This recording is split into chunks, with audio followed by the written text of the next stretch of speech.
Hey, everybody. Welcome back for another Hammers and Dice podcast episode. We've got a full house tonight. With me are Reed, John, and Hi, Esteban. everyone. Hello. Hello. And tonight we're going over the new Zone Mortalis rules, which we are very excited about. But first, there's been a few updates since our last pod a couple of weeks ago. The first being the FAQ that GW dropped, which I think it was a little bit underwhelming for my part. I think they clarified some stuff that was good. It wasn't like there was anything in there that I was like, oh, I disagree with this. But at the same time, it felt kind of like the FAQ did last edition, where it just was missing a whole lot of really important information that we still need answers to. How do you guys feel about it? At least it answered, like, what's it called? The cybernetic or the automata status thing. Yeah, that was a big one. So for context, it was unclear. So automata can't be statused, but they could easily be joined by a unit that can be statused, like a Magos or something. And that clarified how that interaction goes. Now, which that's a question that needed answering, so that's good. But still a lot of the game, especially if we're looking for balance updates, it definitely wasn't that. It was really just like an FAQ and errata kind of, or more like an FAQ thing, clarification thing. The slight vehicle buff was like cute, where you can't be status on the return fire, which means glancing hits on a return fire don't do anything. At least you don't get a status. I believe if you still get if you roll on the table twice and you get the same result, it's still a whole point of damage, but you just don't get statused. Do you even still roll on the table?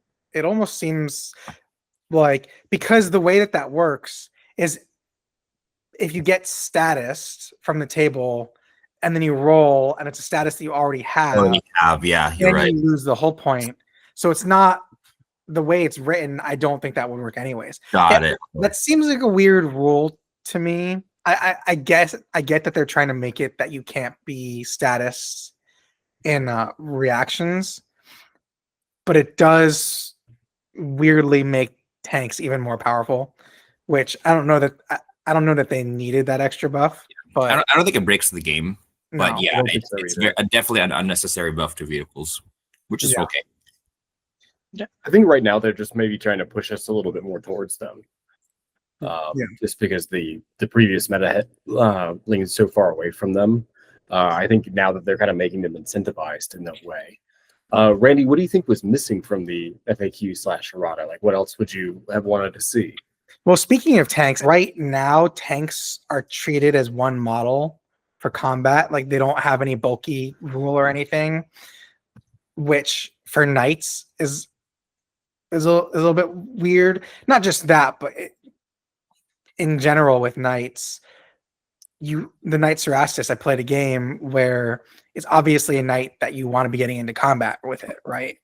But the way it's written, knights right now don't have any special rules in terms of combat. They are treated like normal vehicles, which means your giant charging knight gets into combat and your opponent is hitting its rear armor.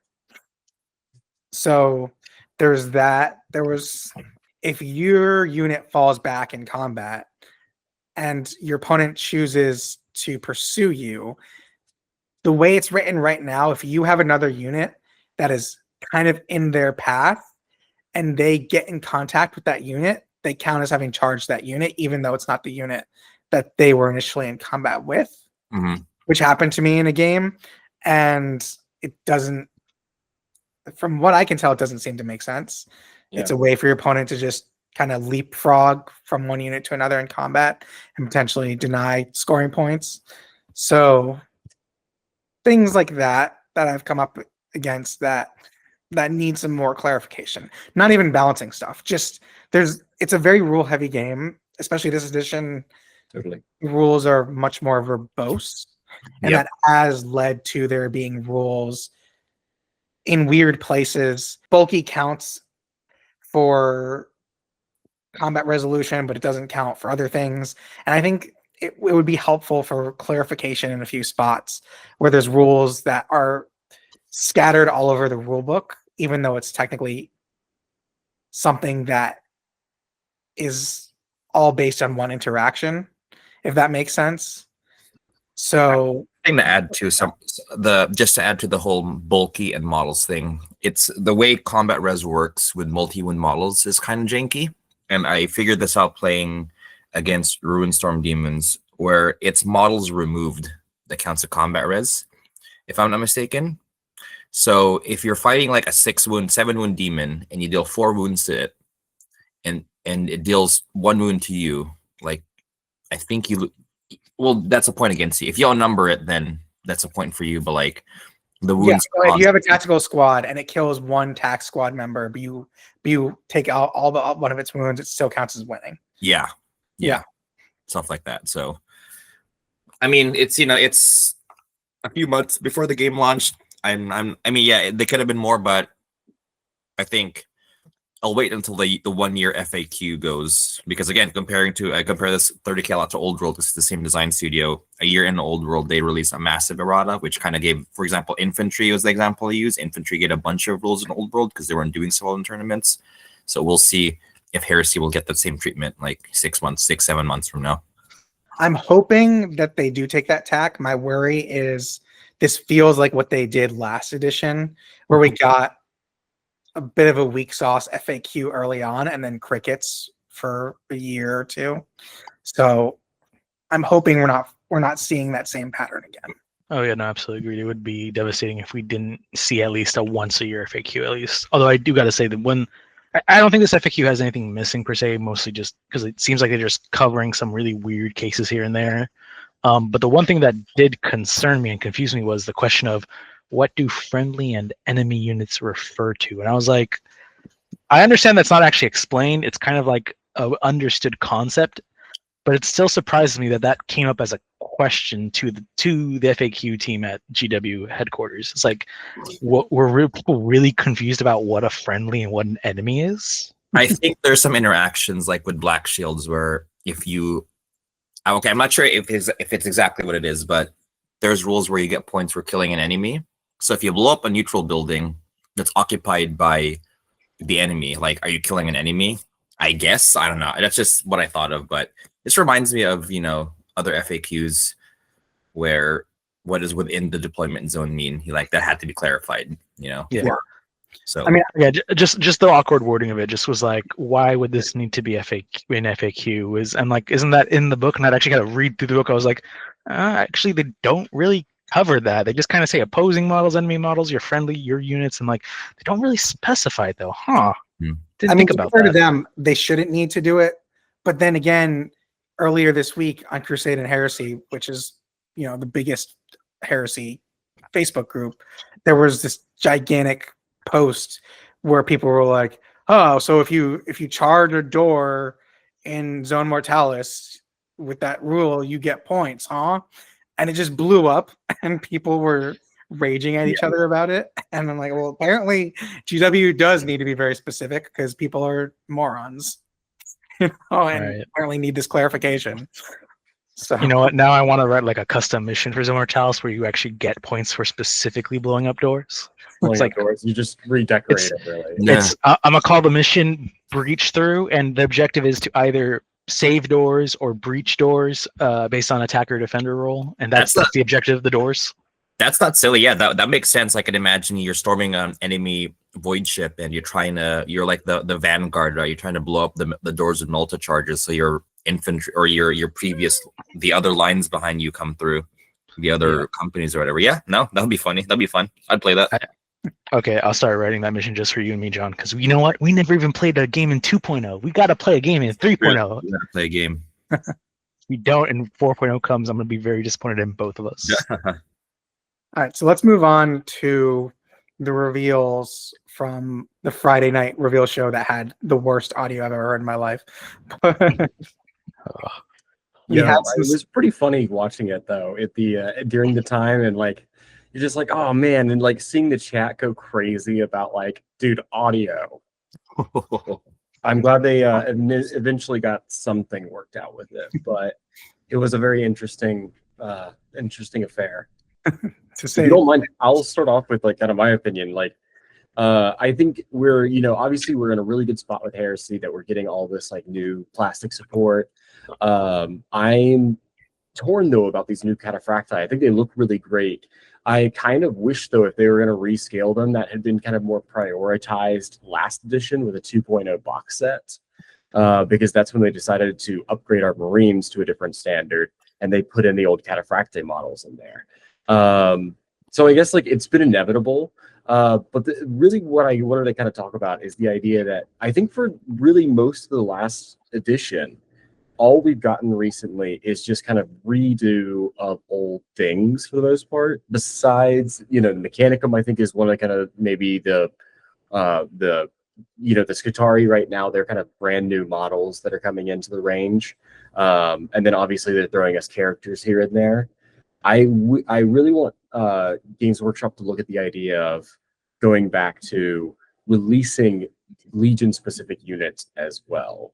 And I think right now, like there was the rumor that like we might be getting new Justarin Terminators now that we have the new scale for the Cataphracti and Abaddon. Like I wish it had kind of accompanied a little bit of that with this new Cataphracti, not to like steal their limelight, but to show that, hey, we're starting to look at how the Legions are all different right now.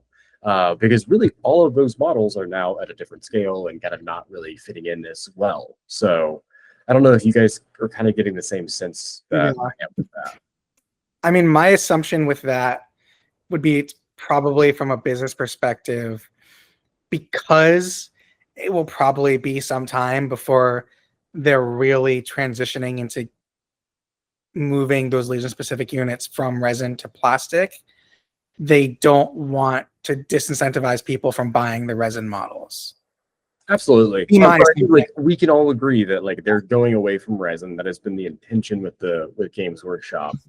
I just wish that there was some kind of push with that as well. Like right now it feels very stagnant in that way where like, I think what was cool was Legion Imperialis got a new tank variant for super heavies, and like, we're not receiving that as much currently, and it's because they have to keep going back and here's breachers, Mark III, and like that's great. I wish that we had maybe gotten some of those kind of different types of units earlier on, and then we got new marks of armor to kind of supplement that eventually. But I don't know. That's kind of my big gripe, that I was kind of watching it and realizing like I just wish that there was a little bit more for Heresy players. I think that they're just taking so long to update everything. I think Mark III is an example where I don't think we needed Mark III to come out when it did, to be quite honest with you. I love the new Mark III, but I think they could have, I'd rather they updated the other things like the Sicaran Arcus or the Fire Raptor or all the flyers actually, or the land speeders or destroyers. I'd rather they did that before they did Mark III, because Mark III is cool and it's nice, but there's so much other things that are still resin in the Legion list, right? That would have been better if those were transitioned, because we already have our plastic. Not only do we have our plastic Mark VI from last edition, there's already a plastic Mark III kit. And I wouldn't mind if they pushed back Mark III to be the launch mark for this edition, and then they did like javelins or the regular Proteus land speeders in plastic, because to push on that, I would actually be kind of annoyed if I'm in the camp, because I talk to some people, and there's this camp of where I'm in where if I would be annoyed now to see a Legion specific thing in plastic, because so much is still in resin that everyone can use. Because if you're like, I'm a Sons of Horus player, if there's plastic just staring, I would buy that immediately despite having 10 already. But if you're like a Word Bearers player or an Ultramarines player, like you don't really use that kit, right? Whereas if they released a Fire Raptor, everyone would like that. And I think they should prioritize, even though it's already too late. They already did Mark III. We're in this place now when 3.0 is out, but there's still so much resin. I'd rather they just prioritize the resin going to plastic than going Legion specific stuff. I think that should wait, and I'm fine with that. With them waiting with that, like bring destroyers back in plastic, Sure. I guess like I just feel like I'm losing a lot of this Legion specific, the functioning that like makes all the Legions really cool. And I think like as we've, grown as a system, and with the lore, with what happened around the Heresy from 1.0, which is the majority of where we got Legion specific units.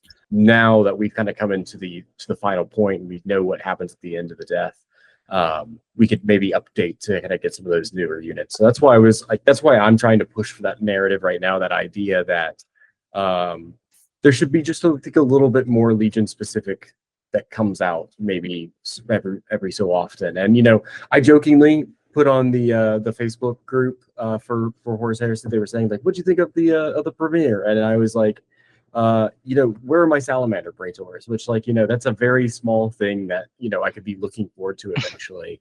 But actually, kind of right now, I don't feel a lot of love going towards Legion specifics. It's just kind of this random scatter shot of like, here's a special character, and then now here's 2 new console variants, and Yeah, I don't know. I agree. I think one of the issues since the beginning of last edition was, early in the edition, every Legion got new Mark 6 Legion specific heads and shoulder pads, which was great. We haven't had anything Legion specific since then, aside from the Centurions and Praetors that have been dropping. And one of the things that for me has been an issue with the new plastic models, which by and large I love, the problem is that for all of these kits, they're not very customizable in terms of, the posing is you have a squad of 10, 5 and 5 are going to look exactly the same almost. You can swap the arms around so that they feel a little bit different, but it's hard to individualize your stuff without really putting a lot of effort into it, which was earlier in Heresy. There were more upgradable chest plates, there were more upgradable shoulder pads, there were more upgradable heads that could be swapped in and out, and most of that stuff doesn't exist anymore. Even though we do now have the Mark 3s and have had them for a while, we have these new Mark 2s, we haven't gotten any new upgrade kits for those. So I think something that would go a long way before we get to the Legion specific units is kind of like what they do with 40K. They have the upgrade kits for certain legions. It would be great to get something like that, where it's like, here's a bunch of different shoulder pads, here's a bunch of different head options, gun options for each legion that comes in a little kit that you can use to make sergeants or squads stand out a little bit. And if you want to make a squad of a Legion specific unit, it will be a lot easier to do it with those bits. To me, that would be, and making something that's designed to work with the new design of the plastics, I think would be really important, because obviously the new plastics don't work. Even if you were able to get your hands on some of the old resin stuff, a lot of it doesn't fit with the new plastics. I actually wonder if Heresy is done with resin now, because I can't remember what was the last resin thing that came out. It was, well, not only that, like the last thing that got premiered was Angron Transfigured, and that's apparently been broken with like the mold or something. That's what the rumors are saying. Like, do we know that that's true? I don't know, but it did get showed off 9 or 10 months ago, so it's about time that we should be getting it. They are moving away from resin, like there is no doubt about it. But with that in mind, like as specifically as we go towards plastic, it's like they should start gearing up for that idea that they have to do the rest of it as well. Well, I guess to shift the tone, I was hyped as fuck when I saw this Cataphracti. Like, holy shit, dude. Like, I've been asking this for years, where it's like, by years I mean since 40K and Dominus came out with the new scale, I'm like, where the fuck are my Cataphracti that are like actually tall? To the point where I actually got like my Justarin. For those who've seen them, they're Tortuga Bay, because those are scaled to the new Dominus style or size, and I was super happy with that. We're getting that now for Cataphracti. And Breachers have always, that's the unit I've been wanting in plastic for so long, and seeing that is great. Especially the fact that being there is questionable, but yeah, not even the sense. Okay, let me talk about the Leviathan. It's not even like we could discuss about how not good or good it is. I don't think it's good, but I think it's annoying because most people have one. Like even my gaming group, who doesn't play a lot, they said like, oh, the Leviathan is not hype at all. Not because it's bad, but everyone has one or two. So John, you're trying to make me get on my soapbox right now, aren't you? I'm trying to be fair and balanced, man. Fair and balanced. Yeah, But I'll say for my part, the breachers I'm super excited. I mean, the cataphractii I'm excited about. The breachers I definitely feel about fucking time. You know, the fact that from last edition, they were one of the main troop choices. They were a line unit, and you could only get them in shitty small resin 5-man squads that you couldn't even run them as a 5-man squad. So you had to get 2 boxes to run them as a legal unit, which would cost you an arm and a leg. It was just insane. And so the fact that we finally have a normal line unit that should have always been one of the first things to come in plastic, I'm very happy about that. And I do think they look cool. But yeah, Breachers any good currently? Breachers? I think the reason why I feel like I've never seen them very much besides like Imperial Fist players. So last never time, been very the good. game I They're had kind of with Randy, overcosted. the game I had with Randy, which we might talk about later, I there were some times where like, oh yeah, I wish I had breachers right now. They would be so good in this specific in what I need in the game. Yeah, where like it's line 1, but it's not Vanguard, and they have an invul save, and they're heavy. They have the invul, and also the shield wall reaction, I think, has its uses. Yes. That was the problem last edition, was that they had the invul and save, but they didn't have any special rules that made them worth it. That's so why bolters could kill them as easily, like more efficiently than las cannons could. Whereas now with the shield wall reaction, you have to use your reaction, but in certain moments it can make a really big difference. The fact that you're getting extra toughness against bolters and things that make you a little hardier. So I do think that they have more of a place this edition than they I'm did. always happy to see new stuff, you know. But for the box, I've written several lengthy posts on our Discord about this. The fucking Leviathan. Yes, there's a place for the Leviathan. If you like Leviathans, you can make it work this edition. I don't want to discourage anyone who loves Leviathans from buying them or taking them. If you like Leviathans, you can make it work in your army. But it has become much more niche, and it is not a unit that fits in every list anymore. So the fact that they're having trouble selling Leviathans, clearly they have a surplus of them, and they're just shoving them into these fucking boxes to get rid of them, because that's what they did with the box we just got. That is otherwise a great box. It has the Rhino, that has the tacticals, and then the fucking Leviathan is in there for no good reason whatsoever. It makes a box that would have been fucking amazing fine. And see, this is why I don't think Games Workshop makes things OP to sell them, because if they did, they would just drop an FAQ and make the Leviathan OP. Yeah, but they didn't. They're just forcing it into these boxes. But that's the problem, is that I did get that box. Yeah. So I actually have 2 unbuilt Leviathans that I have nothing, no reason to. I have nothing for them to do with them. I don't want to build. I can make them into terrain if you need it. I mean, well, I don't want to just give them away. I'd like to have someone buy them from me if I can. So I was gonna say, I still have my Saturnine Dread for trade. You want to trade 2 Leviathans for a much more useful Saturnine Dread? I might, yeah. But so this new box, I want the cataphractii, I want the breachers, but I don't want the fucking Leviathan. So I'm probably not going to get the box, because I don't want a 3rd Leviathan that I'm not going to build. Yeah, and again, to push what I was saying earlier too, and on top of what Randy was saying, and I think people who like Leviathans already have them. You know, it's not like I think jet bikes not everyone has jet bikes, right? That's kind of more niche than Leviathan, or rapiers would have been great. Yeah, you know, it's a siege kind of theme thing, but like you don't need to make the box OP. Just make it have units that more players are going to want to use. Or 10 more breachers, dude. I'd rather have 20 breachers than 10 more. Yeah. Anyways. So that's my soapbox. I've been bitching about that for since before the box was revealed, because it was a leak that it was coming. Yeah. And I started complaining about it when we saw the leaks. I actually have no plastic Leviathan, so immediate day 1 purchase for me. Well, if you want one, I have 2. Maybe I'll get another one from you. I think honestly, if Dreadnought drop pods come in plastic, we might see them more. because it makes them kind of Yeah. easy. I would just use the regular drop pod. Honestly, they're almost the same size, anyways. I'd they're let really it. I'd let it slide. Honestly, I think in a game, I'd be like, yeah, you got regular drop pods, counting them as dreadnought drop pods, by all means. All right. So really quickly, because we're running long already. Any quick thoughts on this Skitarii before we move on to Zone Mortalis? Oh, I love it. I love these little mech boys. I want to buy so many of them. More importantly, I want to taunt my friend who wants to play mech so badly but doesn't want to play the system because he's got too many game systems to play. They're so nice.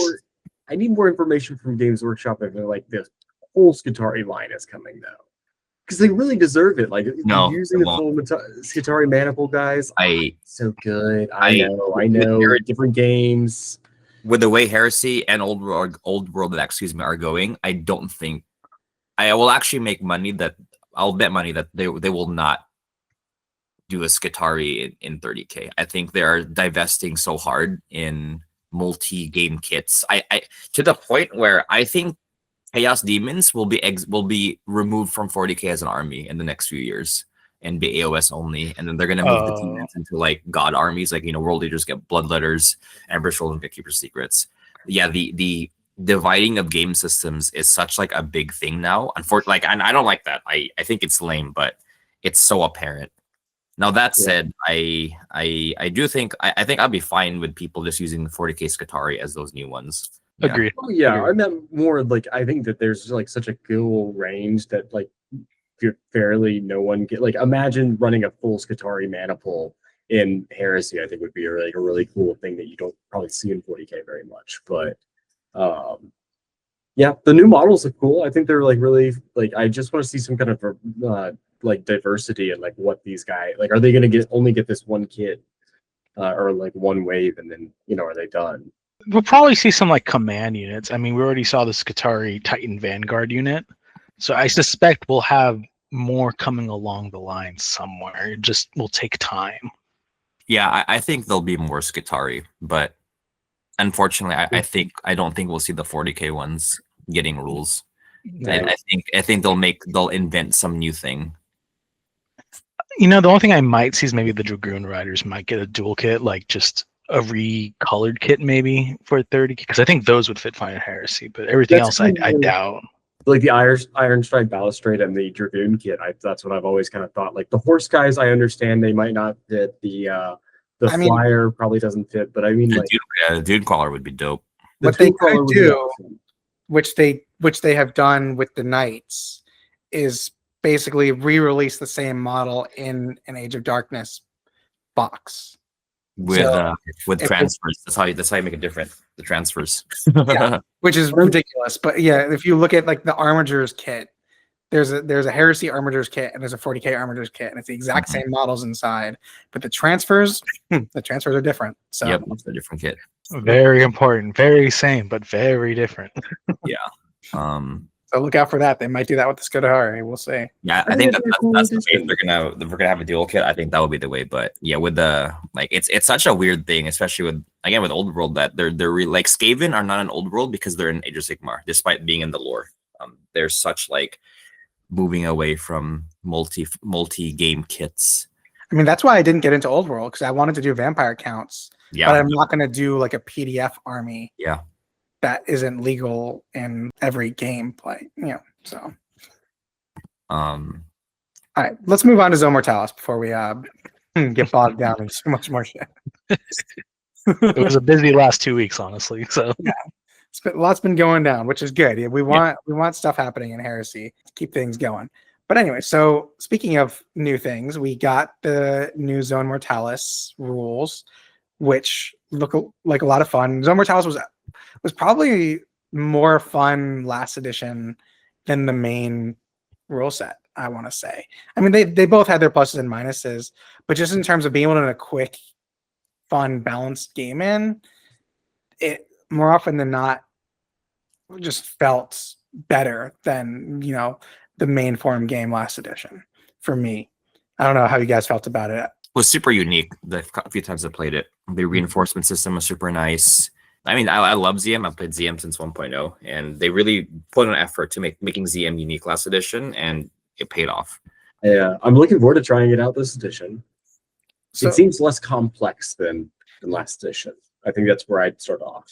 yeah, I agree. I think so. The biggest thing, let's go into the changes between where it is now versus where it was last edition. So last edition, what made it unique more than anything else was the reinforcement points, right? Where so at the start of your game, each person had a set number of reinforcement points, and then every turn you would get more reinforcement points. And those reinforcement points were the only way to bring your units onto the board. HQ, troops, elites, heavy support, each had a set cost for their reinforcement points. And so you had to balance, especially it started in list building, obviously. And then it went from that, making sure that your list was built in a way where you could actually afford to bring all your units on with the reinforcement points you would get. But also on top of that, you could spend extra reinforcement points to bring your units on from the side or from your opponent's side, which added a whole extra layer to it. And you could save up reinforcement points to bring units on from the side. So it became this more complex way of playing the game, which I really enjoyed, which I'm a little disappointed they did away with that. So it's basically back to the mainline game in terms of deployment. Reserves are back. You're setting up normally in your first turn, just like your opponent is. So in terms of deployment, we're basically back to how it is in the mainline game. Another one of the changes is ceiling rules. So I don't think we need to get into every single rule of the new edition, but last edition, if there was a ceiling, you could choose whether or not you had ceilings on your board. And if you didn't have ceilings, then your jump back units could do their normal movement, and it was just normal. If you did have ceilings, nothing could move faster than its normal movement. So even if you had a jump back unit, they could still only move, their 7 inches. Whereas it seems now across the board with ceilings, if you move more than 9 inches in the movement phase, which includes rushing or anti-grav or anything, you have to roll a d6. And on a 1, that model just dies, regardless of what it is. No saves allowed. It's just dead, which is, I think, pretty tough, pretty interesting rule there, which I feel like is an interesting way to balance it out. I'm curious what you guys think. But last edition, one of the reasons why I preferred playing with games at ceilings is because of Zone Mortalis. Units that move faster had a crazy advantage over other units. Absolutely. Right? Cataphracti moving really slow, getting up the board, it takes them a long time to get anywhere, and they can easily be outmaneuvered by a jump back squad just getting out of the way. Whereas now that jump back squad is limited to 9 inches. Yes, you can move the 12, but is it worth the risk, right? So I think that's an interesting new dynamic they added. You guys, any thoughts on that? Yeah, I mean, I agree, because in a small game like small board that ZM has, mobility is even more king than it would be in a big board. I mean, mobility is king in war games anyway. So having that limit, I think, is a good balancing effect, because it's not like you can't use your jump packs, right? Or do your bike moves down the hallway. You just take that risks. So I do like that. I think it's a good change. Yeah. Another thing, speaking of bikes, is they specifically said no flyers, but they said nothing about tanks or cavalry, which last edition, tanks and cavalry you couldn't bring in ZM. Now you can. So that's kind of interesting. They kind of have resolved that, though, because if you look at the confined space special, they say you can't bring any vehicles with hull points characteristics of 3 or greater, which is basically every vehicle minus tarantulas. Confined space on the bulky thing. So if you look at the confined spatial rule, it says you can't put vehicles in confined spaces. They're considered impassable. And then if you look at the maps, they list each area as being 8 or confined space 6. And that's the entire map, basically. So I think that's how they've resolved that almost. So if it's impassable to vehicles, you can't place a vehicle in deployment, right? As I'm understanding? Or are you... Or is it you can deploy a vehicle, just can't move anywhere? No, I think it's impassable. You can't go on it at all. So, yeah. Oh, good. So- I missed that. I'm glad because I was going to be like, it's kind of crazy. You can just drop a Kratos in there. Well, No, on one hand, I actually like that they tie it to a special rule because if you have a mission in a garage, you could just like, oh, this garage is confined space, nothing. So this section has a Kratos that could demolish things and open the door, but maybe you don't have to open that door, right? Because I've seen a lot of CM boards with like open areas where vehicles could be. So that would be kind of neat to have as You can well. also use your Zone Mortalis on sideboards, or not just like sideboards, but like you have your normal board and like there's kind of an alley going down the middle where your tanks are going, but your infantry can only go down these kind of side passages. Be an interesting kind of garage hammer thing, but we'll see. Obviously, that was a cool call out, John. Yeah. Yeah, so that's something that you can make some really interesting missions out of stuff like that. So we'll kind of see how that plays out. But jet bikes, cavalry are back on the table. And then, speaking of confined spaces, that's a new concept as well.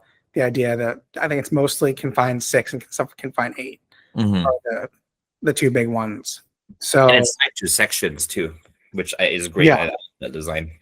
Yeah, which means it's gonna be a little bit more creativity in terms of setting up your board, I think, because you obviously want the way your board feels to match the way that the confinement works on the layout, right? That's gonna be a little bit extra work in order to make it feel narrative and themey when you're setting up your boards. But I do think when you do it right, it's gonna probably lead to a really cool game. And then there's also the 2 special rules, Abyssal Darkness, which I actually like both of these a lot. So Abyssal Darkness means you can't see more than 6 inches in front of you, which is really cool. And then I think there's one of the missions, different areas of the board become dark depending on the way you roll from like turn to turn, which seems like it could be a really fun way to mix things up. So I think while we've shifted away from what was unique about Zone Mortalis last edition, these rules they make it unique in a different way, right? Yeah, because I think there's an argument to be had. Even though I like the reinforcement thing, it was another extra layer of complexity. That was another thing to learn for just to play the base game of ZM. It wasn't even a mission specific thing, a campaign thing. It was like, if you want to play ZM, here's another set of rules, right? But I think for most people, ZM is an alternative to a full game. So it's a way to have less models, not as overwhelming, right? I remember in 1.0, a lot of new players were like, hey, just play ZM because you don't need more models. You don't need vehicles. You can just use dreadnoughts and infantry.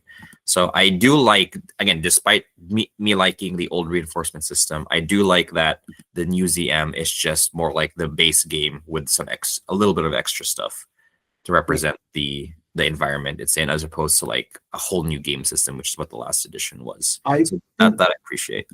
Games Workshop will also look at the idea of doing the impenetrable darkness one. I think is a great. I think it's awesome that you could then use that and make your ZM games very dynamic with that, of like the idea that all the lights are off and you're just like in those dark corridors. I kind of hope that they do more of that stuff for the normal kind of 3,000 point mission. I know that not all of us were fans of night fighting from last edition. And obviously from first edition, but like imagine if it's not just night fighting, but it's like you're fighting in the rain, and like here's what it does to you. You're all at -1 initiative or something like that. I don't know. Like I feel like we can still have that kind of incremental, the kind of randomness and additional, rules that we can add on. Yeah, I mean, I think the issue. We don't necessarily need to go into a whole discussion for night fighting, but I do think the issue with it mainly was that it was very easy for certain units or armies to circumvent the night fighting rule. Whereas if you just have something like this, where it's just this is what it is for everybody, right? And there's no way around it. I think that makes it more appealing, right? It's not like Abyssal Darkness has, but if you have an augury scanner, you're fine. That's what I think makes it better. Is that there's not these little cheats that certain units or armies can use to just ignore it. Yeah, totally. And I do think that the missions from the main rulebook, to me, and I think to a lot of people, is the weakest part of this edition, right? Is the mission so far, and the Honest Heresy podcast actually he made some really great points and really some really fun missions last week that John and I actually played one that was great, and we're really looking forward to getting into more of those. But I think these Zone Mortalis missions look a lot better already out of the gate than the main missions from the Heresy rulebook.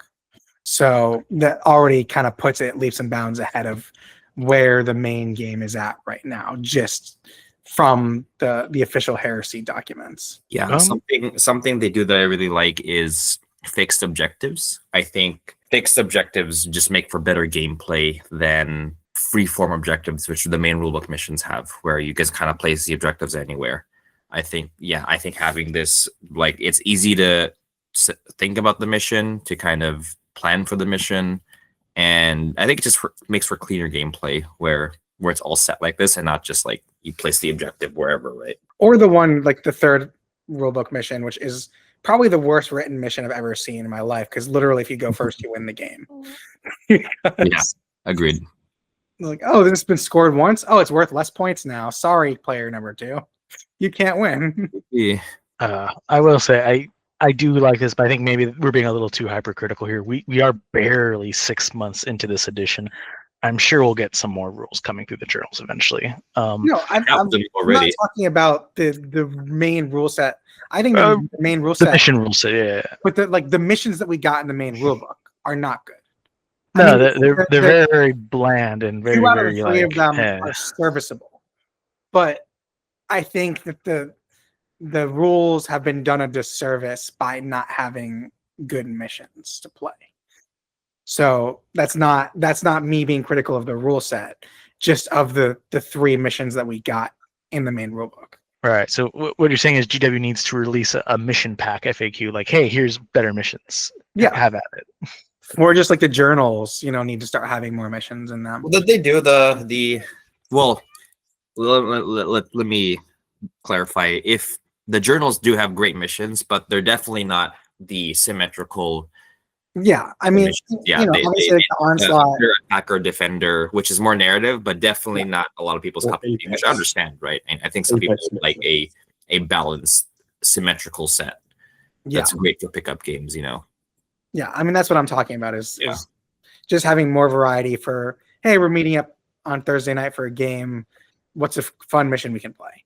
Which I think is what most Heresy players are doing on average. Obviously we love events and having narrative themed events, but a lot of us are older with jobs and families and aren't necessarily able to do weekend long events all the time and want to just, get in a pickup game where we can. And I just kind of feel that, to add on to that, I think asymmetrical missions really require you to list tailor that, not your problem with the mission, because like there's a mission like the onslaught missions, which I really like on paper, but the defender loses line. The defender can't hold objectives, but they just get vanguard for everything, and they get points if the attacker doesn't hold objectives. Well, that's super fun. You gotta really build lists for that. You can't just like build an all comers that you're hobbying with and expect a fun game with that. So I think that there needs to be a good set of neutral missions, so you're not like building a list for every mission kind of thing. You just have like your casual list for a casual yet fun mission. But going back to the ZM thing, I think these are great as just neutral missions where they're symmetrical, they have fun rules, they have unique placements, they seem different on paper, which is nice. They're not just variations of like the same thing. So the deployment zones are different. That's another thing to actually to add is I like it when missions have their own deployment zones tied to objectives. Again, that just makes it more balanced, because the game can be very different and weird if you're picking, one mission and like 3 different deployments. I think tying this again makes for better design and I think for a more fun mission. Yeah. And then also they include bits of randomness, which I really appreciate, like the signal influx mission, the crumbling superstructure, where you roll for each section of the board, and it either gets the confined space X special rule with the value of X equal to the dice roll, which could mean that your dreadnoughts basically have nowhere to go, or the abyssal darkness special rule. So just having that fun randomness, I really appreciate. The objective of these games is to have fun, and yes, a bit of randomness can make things a little bit more one-sided than another, but it also makes the games more entertaining and it feel unexpected, right? So I really appreciate that they've added that flavor to these missions. Yeah, no, I agree. That's you bring a good point there with all that flavor. You're right. Like each of these 3 missions is written to be different from one another, but also to provide a different set of conditions. And that is something that we, as Heresy players, and maybe I'm over speaking for the entire community here, but we like fun, gimmicky missions like this that aren't too gimmicky. Reed, and maybe you can provide some more input from, since you've been running the Heresy LVO, 3 times now. I think players loved what you wrote for your missions because they were a fairly good balance of, we're doing a thing, it's really easy to understand, but there's a cool little gimmick tossed in for people who want to really enjoy that gimmick.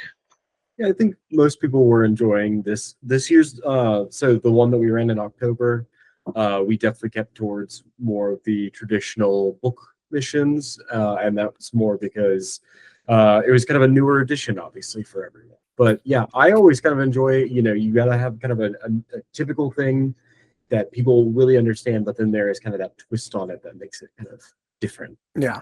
So we've each created a 1,500 point Zone Mortalis list just to kind of theory craft for some fun. So let's go over those. Who wants to go first? You know what? I'll go first. All right. So I know you guys are ragging on about the Leviathan Dreadnought, and I'm just like, what's wrong with the Leviathan? So my list includes one. But to start off, starting off with the Crusade Primary Enchantment, I've brought a Herald with Tyrannic Greatsword and Paragon of Battle, because I told you guys I'm going to try to make it work, and this is going to be the list that makes it work. A Legion Champion just with Volkite Perna, and then a Mortat Mortalis with 2 overcharged Plasma Pistols, because I'm a Dark Angels player. I love Plasma Pistols. How could I not take them, right? Following up with a core of troops, they've got the Prime Master Sergeant, so I haven't given them any additional power weapons. I'm just giving them a Tyrannic Greatsword and no other upgrades, just chain swords and 1 Sergeant with Tyrannic Greatsword and a better weapon skill and attack. I've got a 5-man Dreadwing Interrupter squad, and I've given them, 4 Plasma Burners and then 1 Destroyer Missile Launcher with the Rad and Stasis Missiles. And they've taken the logistical benefit upgrade because I put them in the Dreadwing Cadre, which gives them one of those support slots, the Prime Advantage. And that's where I put my Leviathan. So that one's just 2 Siege Claws, 2 Melt Guns, Twin Volkite Cavaliers, and a Phosphex Discharger. Then I've got a Stormwing Muster. It'll be a tactical squad just with combat veterans. Again, just plain and simple, no upgrades. Keep them really simple. The Deathwing, and then my next is the Deathwing Conclave Auxiliary Detachment, and that is just a Deathwing Companion Retinue, bunch of Tyrannic Greatswords, 2 Power Fists, 2 I can't pronounce this word, Cetheron Pattern Aegis Shields, and that's my CC unit there. And then finally, a Veteran Tactical Squad with all Volkite Chargers. So it's got 2 Line 2 units, 1 Line 1 unit. It's really meant to kind of just get in close and kind of use my characters to chop up. I didn't bring a Praetor because to me it seems like bringing a Praetor 1,500 points seems like overkill, so I'll just deal with that and not give up the Slay the Warlord point, really, and just have to maneuver with 2 reaction points. Leviathan Dreadnought there, I know people aren't usually running them right now currently, but I think the Dreadnoughts do shine in Zone Mortalis because they are such large models. They are going to occupy a whole corridor. You're going to force opponents to have to deal with them to get past them. And as long as you're not going up against a Terminator unit, other units are going to struggle because they usually don't have the high strength weapons to deal past Toughness 8. I will say, so actually the issue with Leviathans for Zone Mortalis right now is if you look at the missions, the first 2 missions, the center 4 tiles are confined space 6, which means that the Leviathan will not fit there. Correct. And then the 3rd mission, there's I don't know if it will fit anywhere on the board. So the rule is you have to roll for any space that doesn't have a unit in it, either enemy or friendly. and that's when you get the confined rule. So as long as you got something, and the Well, yeah, deployments but are set up. if you look at the deployment for that mission, Yeah, it's literally the four, like the corners on the edge, and then all of the ones in the middle are going to be max confined space 6. So you're basically I can make it work. confined to I the think edge. I can make it work. I know we're gonna roll one on those middle tiles. I'll get in there. I believe in myself. So you're very likely going to be confined to the edges in all 3 types of gameplay. Yes, which to be honest, I think is perfectly fine because that's gonna allow you to focus everything in those 2 middle block or into those 4 middle blocks and not have to worry about something coming from one side at least. And that's why I think he'll shine because he'll just go into the enemy deployment zone or enemy corners and kind of sweep out whatever's hiding there. Especially if they're especially for terminal control and for what's the first one? Sector sweep. Those objectives are there on the very corners of each of those areas, so you can still get in there with those melta guns, with those phosphex discharges, with those heavy flamers, and do some damage on those units that are holding it. So yeah, I think despite the confined spaces rule, I think players will definitely get more mileage of a Leviathan from a Leviathan in ZM than a regular game. But just watch out for that, which I agree. Like it's gonna be strong, but just watch out for those confined spaces. But if you play around it, like it's fun. Like Esteban's saying, I think you'll be fine. Yeah, it's gonna be careful. I mean, I think there's gonna be it's gonna be dependent on the game, right? There's gonna be games where it's gonna come in clutch, and there's gonna be games where it's gonna be sitting and everything's and not be able to touch anything. So and that's why I'm only running one. It's really going to depend on the game. So I will say I am torn between running it as double claws or running it as double storm battery, only because I feel like the double storm battery would actually be more useful since you'll be able to shoot into the middle of the board. But I was also like, double storm battery. I don't have any close combat options. I want my claws. I want a claw 'em. I think double claws is the way to go because you have your phosphex to do stuff with, and yeah, the problem with double storm cannon is if you get melee with attack squad, like you're just fucked because you're both sitting there all day long. You'll sit there for the next 4 turns. Yeah. I guess you could fall back, but still. Well, actually, that's one thing that's interesting. So Zone Mortalis games are 5 turns. So they thank goodness. Brought it back to the 5th turn for ZM. Oh, I missed that thing. 5 turns. I have to I have to rethink my whole strategy now. Oh, no. No more Leviathan. The 5th turn. That's that's what kills it. But no, I think the list is kind of a good mix of everything. I've got my close combat Deathwing companions there to deal with enemy catapracti and still be fast enough to move faster than them to maneuver around them. I've got my Mortalis, which is probably going to go with my veteran tactical squad just to be. I'm using that Firestorm rule with the Volkite Charger Assault rule just so I can just get 2 rounds of shooting on the shooting phase and on the assault phase and not actually get into combat and just make use of the Volkite Strength 5 along with those overcharged plasma pistols. And then the Champion Herald there are just to back up the Deathwing Companions or that Despoiler Squad just to kind of help them because Zone Mortalis is going to be and then going to be close combat. Yeah, you're going to have those cool bolt gun fights, but I think Zone Mortalis is where template weapons, and again, why I'm bringing Dread Interrupters, and I've got the Phosphex on my Leviathan. Those are the really deadly weapons. And I was actually kind of considering whether or not I should bring a Rapier with the quad cannon, because I think that's also going to be funny. Yeah, you're going to be limited in range, but you're going to be shooting down alleyways really close. That if you bring a Siegebreaker with, say, the Phosphex rounds, you're just going to be murdering everyone on those. But again, I didn't bring it because I couldn't find points for it, and I'd rather take the Leviathan to try to make it work. So that's my list, my thoughts. Go ahead and murder me, guys. Tell me how bad I am at this game. It'd just be rude bringing siege breakers and like quad mortars and just being like, all right, fire that way, and it's just like little canisters going down there. Canisters down the hallway, yeah. But I didn't do it. Although I hope I haven't inspired anyone who's listening to this to start bringing like multiple squads of those.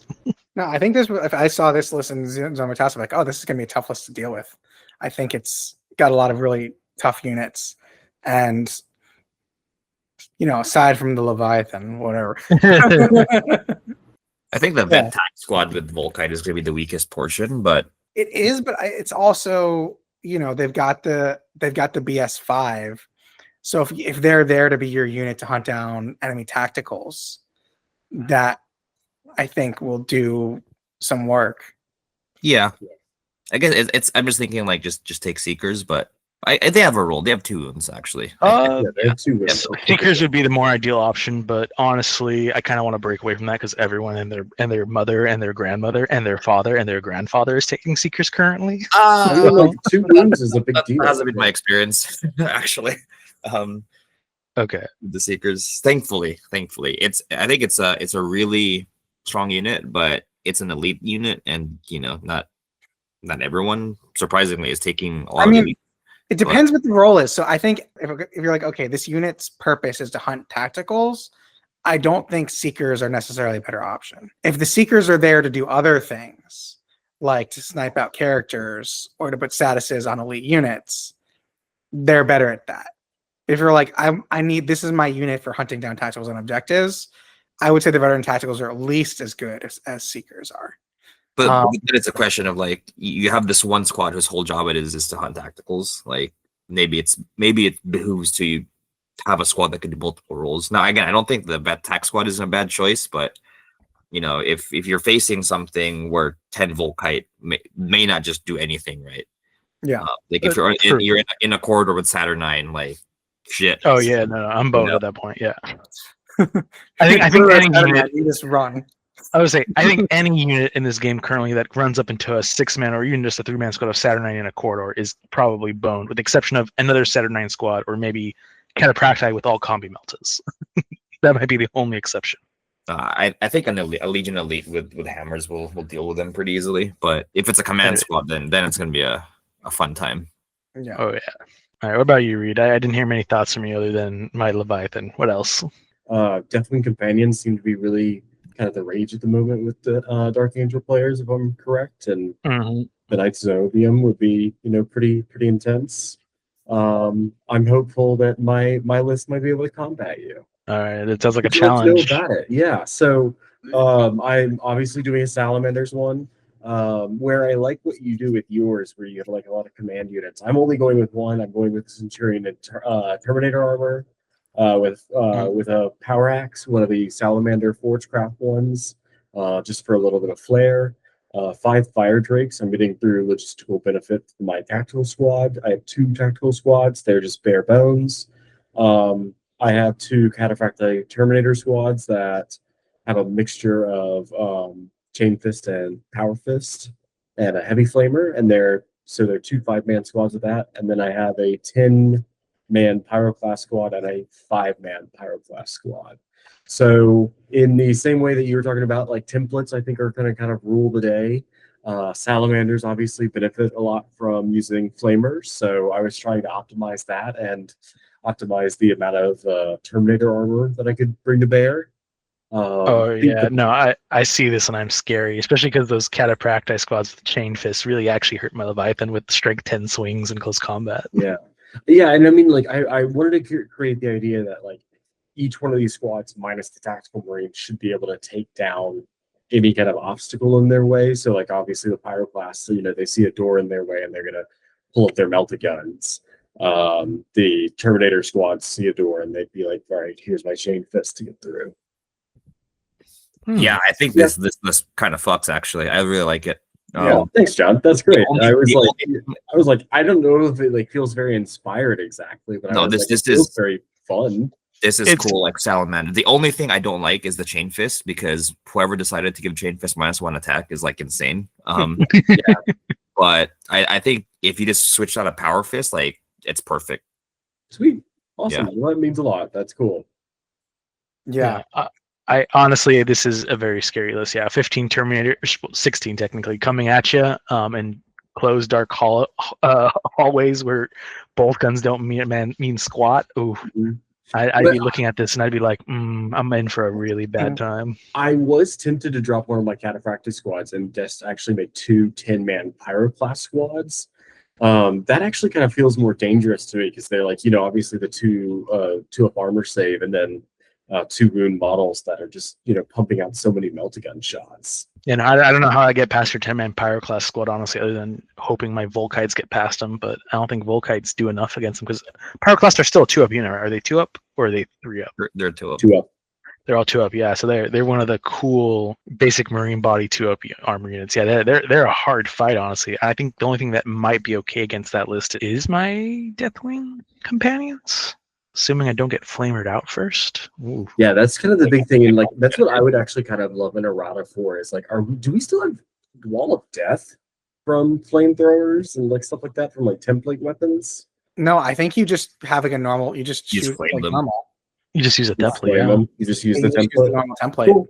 I think that's what we discussed it. I think Randy, when we were, I think it was you and I that were playing it. But 10 flamer hits with heavy flamers are gonna ruin anyone's day. So I just hope I'm in a very narrow quarter where you only have 2 or 3 able to actually aim.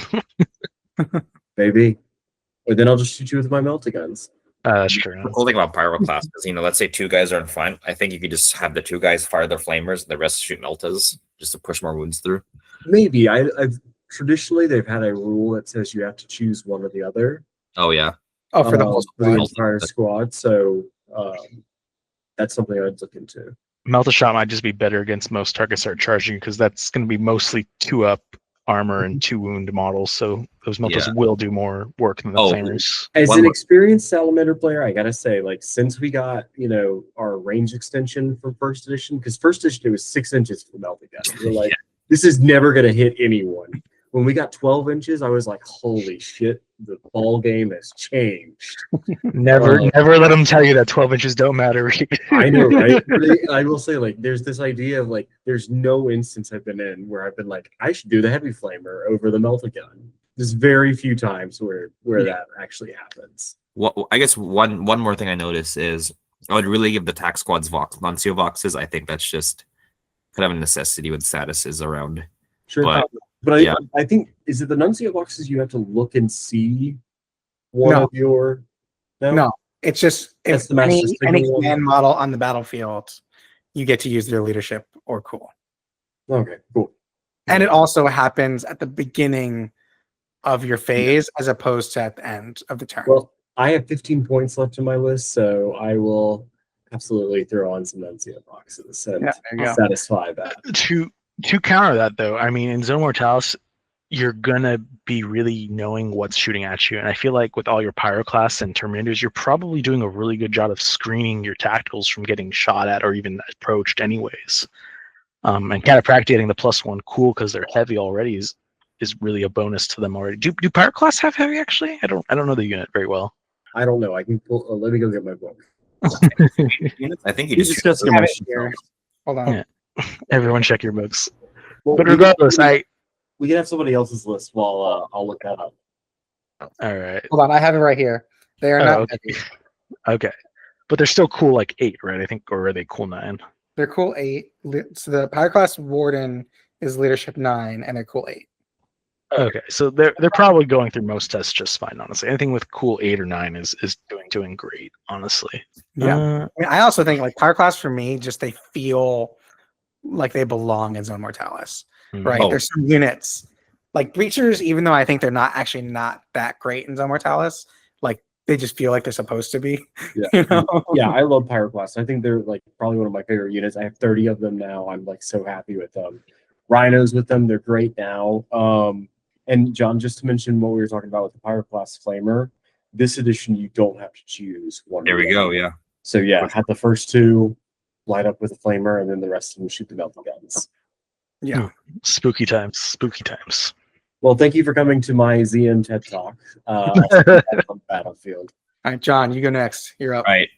So, 11 Centurions would jump out. So You posted this. You posted this. No. The joke is the 11. So in Black Shield, you could run just all Centurions, and like the OP meme list is just spamming as many of them with jump packs and power fists as you can. Where it's the trait where if you kill a squad or you beat a squad in melee, you get victory points, and if you die in melee, you get victory points. So that's dumb. Don't do that. Anyways, my real list is a Cataphractive Praetor. My initial list had Abaddon, but he just costs too much. Even if you could Deep Strike, like he's 250 points. So I switched to a Cataphractive Praetor with a Thunderhammer Classic, 2 squads of Just Aaron, 3 Thunderhammers each, squad of Seekers with combat vets for the extra leadership buff, 2 squads of breachers in the Supremacy Cadre with True Believers, and then a tactical squad with True Believers and Master Signal with True Believers. Cataphractii goes with the Justarin kind of go through the corridors, shooting stuff. Breachers are there to kind of push through and grab objectives, and the attack squad's going to be in the rear, racking up points. Master Signal is there to just give the Justarin line if they clear out a zone and they aim to score victory points. And the Seeker squad, I think, is like the jack of all trades. If I need to, shoot, I'm scared of multi-support squads in ZM. I think Seekers are going to be good on dealing with those, or whatever comes by I need to shoot and I get to melee with. But yeah, I just really like Terminators, and I think they really belong in ZM. And Breachers, I want to see what they can do, and they're the classic Zone Mortalis unit with the giant shields and all that. And I think Last Cutters are going to be kind of fun. I'm still debating whether I use those or grav guns, but I think in ZM it's going to be really easy to get into melee. So having those strength 12 damage a lot things is going to be nice to push some wounds through. Do you think you're going to see more breachers that are run as elite breachers, like the veteran ones? I think so. I was mulling that over. That's another list I've been looking at, is having the Sons of Horus command squad and supported by some veteran breachers with hammers or something, because I think those didn't run a chieftain squad. What's up? Yeah, that's the one, a chieftain squad, and then having some vet breachers with thunderhammers, because chieftains can't take thunderhammers. So I think having that in my back pocket to find an enemy thunderhammer unit will be nice, because Powerfest do swing before thunderhammers or swing after thunderhammers. So they're 2 wounds each with the veteran ones. So I think there's a cool niche for them. Yeah, I think for legions that don't have an elite unit like Phalanx Warders or chieftains, I think veteran breachers is going to be clutch. Having that heavy unit with, I don't think they don't have Vanguard, right? Which I don't think so. I think they have line 1. That's even better. Regular breachers too. Having line 1 and the melee weapons are going to be super nice. Is it line 1 or is it Vanguard? I don't think it's. I don't I'm think going to find it. I think Vanguard sucks. We've said this before. Vanguard as a rule is terrible at the moment. Speaking of FAQs, Vanguard needs to change. Yeah, Vanguard 3. Oh, never mind. Vanguard 3. Master Signal. That's what it is for. Problem solved. I'm starting to think Vanguard is, for some units, not all. Vanguard's kind of like a balancing thing where, I think if just stare in, didn't have Vanguard, they'd still be really good. Because they could just clear a zone and just sit and score points and shoot stuff with their bolters. But anyways, yeah, I think Master Signal is there for veteran breachers to score objectives. That's my list. Classic ZM. Yeah, it feels very classic Sons of Horus. Yes. It does. I will say though, going back onto the discussion regarding Chieftains? The Chieftains, yeah. What if you were to give them all Chthonian, what is it called? Not the axes, Chthonian halberds, Chthonian something. No, that shit's terrible. Is it? I understand that they're AP3, but they do have Shred and Breach 5-up, and I feel like that's what might make them okay, since they strike at initiative -1. No. I in my opinion, if you need a spike to get AP2, it sucks, because you could just not roll 5s and you're just fucked. Oh, sure. I was there with Word Bearers in last edition playing with Galvor back. That squad, the Power Fist did the work, because I roll 40 dice with the rest of them, but if you roll 6 6s, great. That's a lot of dead stuff, but you could just not roll 6s and then you just bounce off the enemy Terminators. So yeah, unfortunately, I don't think Carceron weapons are good. And I was talking to Randy, and I think Power Axes really got hit being AP3 this edition. Oh, they suck now. Yeah. Even with the breaching 5-up. You just not roll 5s. As opposed to being natively AP2. The fact that they're now breaching 5-up is what makes them bad. I think it was just the intention that they needed to make them kind of more equivalent to the swords. There was just never any reason to take a power sword. And because power axes were just inherently going to be a better option. I still think there's never a reason to take this power sword. Sure. I mean, I think it's kind of the same. It's I think they were just trying to make them a little bit more one-to-one. Yeah. Let's say, Randy, you're putting all of us Dark Angel players on life support here. Never take a sword. Dude, sword. Tyrannic great swords are garbage. I come from this I started last edition. Because I love swords. I wanted everything to have a sword, until I realized how bad they were, and I was like, no. The Yeah, only even great benefit swords. Yeah, I is- don't like Trinic great swords because they're breach. They're not AP too. Like your Cenobium runs into like Varigir or what's it called, Lernaeans with hammers or fists. Like you're just fucked. At least companions have Eternal Warrior, so they have some play. But yeah. Yeah, I not mean, that's having the- AP2 native you for need an an elite is- unit that's capable of dealing with other 2+ units, like Yeah. and having them equipped with breaching 5-up or 6-up weapons, they just don't get the job done. yeah. No, it is true. Honestly, the best way to run Knight Snow is now just give them all Thunder Hammers so they can actually do what everyone else does already. Yeah. Which is the sad part, because now our swords really don't feel as fun anymore. They're still neat. I mean, only -1, or sorry, no, -2 initiative and strength 6 is still pretty awesome. But like you're saying, John, yeah, the AP3 does hurt. Yeah, because you can just not roll 5s and you just do nothing, unfortunately. Yeah. Anyways, All right. Ultramarines. So I tried to go very themey with my list. I actually started building this list last edition because I wanted to do a battle report for the Battle of Calth. So my list is a Praetor with a Legatine Axe, who's Marius Gage, a Champion with a Prime Slot Paragon of Battle, who's Aenid Thiel, 2 tactical squads with Nuncio Voxes, and 1 Despoiler squad, also with Nuncio Vox, and Interdiction Cadre. Then I have a veteran cadre from the Champion that has a 10-man Praetorian Command Squad, 3 paired Lightning Claws, 3 Power Fists, and 3 Power Axes, and then a Thunderhammer on the Champion and Legion Standard, and then a 10-man Invictari Suzerain Squad. 5 of them have Thunderhammers, 5 have the Legatine Axes, and then a heavy support slot with a Contemptor Dreadnought that has a Gravis Power Fist with a Graviton Gun, a Gravis Plasma Cannon, and a Havoc Launcher. That's my list. It's pretty straightforward. I wanted to be some, fun. This is like a tough elite unit that have like all these different weapons that they picked up from Gilliman's special armory that are these weird exotic weapons, just to try to kind of match that feel. Maybe you could make like a custom Aenid Thiel for it. That'd be really awesome. I did. I have a custom Aenid Thiel Right. that I made. I have not used him yet. I'm very excited now that ZM is out to get him on the board and see how he plays. Well, we need to get Beto back with some word bearers to. So one thing we actually didn't talk about yet, and so the reason I equipped the Contemptor with weapons that have blast is, so one of the special rules with Zone Mortalis is that blast weapons stop. So if a blast weapon, the central hole hits a wall, it doesn't go through the wall. It stops at the edge of the wall. So it makes blast weapons even better. So especially in this edition, you have your chance to hit, then you have your chance to hit again with the scatter, and now your scatter is less likely to scatter further depending on where the walls are. So it just makes blast weapons even better. And, I wanted to, most of my list is kind of close quarters fighting. So I wanted to have something that had a little bit of range punch. And also he has the Havoc Launcher and the Graviton Gun both do different statuses. So he's there, to kind of be my status giver.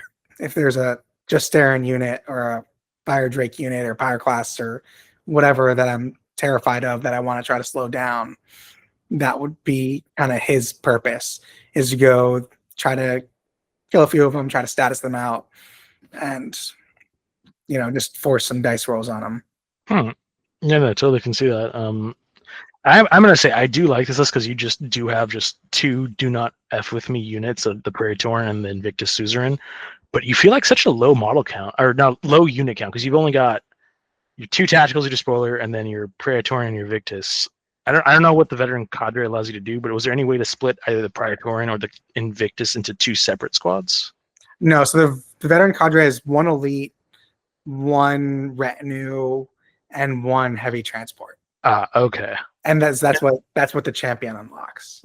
Right. And the Invictus is the veteran unit, right? Yeah. I mean, you have a Champion and a Praetor. You've taken the veteran cadre, the heavy support. I mean, so that's all your things, huh? Yeah. I mean, my theory is that, you have one split off with one tactical, one split off with another tactical, kind of guard them. And then the despoiler squad with interdiction cadre.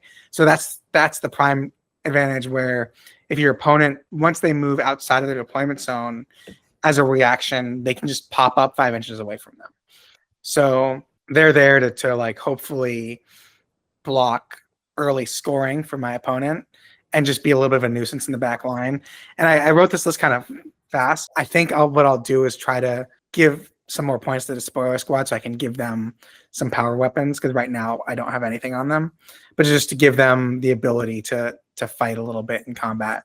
But yeah, really they're there to hunt other line units. So you get your line unit onto an objective. I pop up either to try to stop you from scoring that by contesting it, or I can try to charge you as part of that reaction. So they're there to just kind of disrupt your plans. Gotcha. Okay. Invictus, having fought your Invictus Suzerain and your Praetor Command Squad, I know that those are hard targets to actually counteract without a lot of status effects. Yeah, considering how are not as good as they were last edition without the Rite of War, but they're still very good. And the axes are actually, I think they're actually a little bit better than they were last edition. So this goes into the conversation we were just having. They are natively AP3 now, but they're breaching 4 up, and they're +1 strength, which means because last edition it was just base strength, so strength 4 AP2, which means if you get a 4 to wound, you're basically doing the same thing you were doing last edition. You're getting your AP2 off, but you still have a chance, especially against tacticals. You're wounding them on 3s with the AP3, so you're just chewing through them anyways, and you're still forcing saves on units of 2-ups that you wouldn't be forcing last edition anyways. So I actually think Legatine axes are better than they were. Okay. Despite the fact that they're breaching 4-up instead of AP2. Right. All right. Now I'd be interested to see how a fight between our two lists would go down, honestly, because I wonder if I've got enough status effect to cause your Praetorians or Invictus to fall back and kind of leave your tacticals exposed, or if you're able to muscle through and get to my, chewy center. Well, this is one of those things where it's going to depend, and this is the thing with Zone Mortalis, the way the board is set up is so important, because it's not like the mainline game where you are guaranteed to see your opponent coming unless you're playing some shenanigans with the terrain. The way the walls work and the way the doors work is you might not, if there's a closed door an inch away from you, I might be able to get there, open it, and charge you, and you won't see me before that happens. So that's I think where you get a lot of the play in Zone Mortalis is in the way is in how strategic you are with your movements within where the walls are, where the doors are, where your deployment is, and all that stuff. So.